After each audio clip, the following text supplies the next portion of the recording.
Hi there, Lance Jimison from Jackson Engineering Advisors. In a series of white papers we've been producing to help you manage your buildings and complexes in a more sustainable way during the COVID-19 pandemic while the buildings are unoccupied, we've been collaborating with a pools and aquatics centre expert, David Cameron from FPC.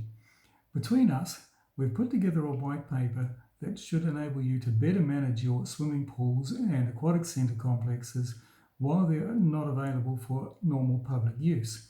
How can we make best use of this time and perhaps save some energy while the buildings are vacant? We answer questions such as, should you empty your pools?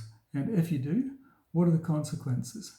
If you don't empty the pools, what are your requirements to keep the filtration and water treatment systems running?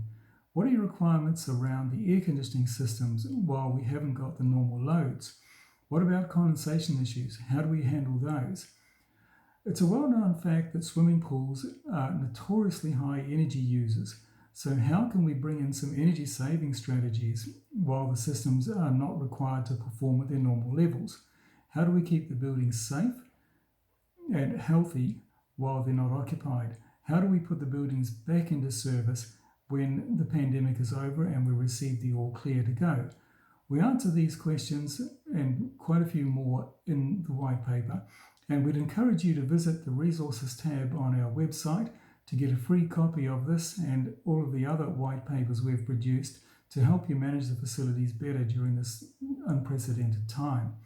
Remember, if you need a technical expert to help with your building services or your hydraulic systems, we're always happy to help. Just give us a call or send us an email.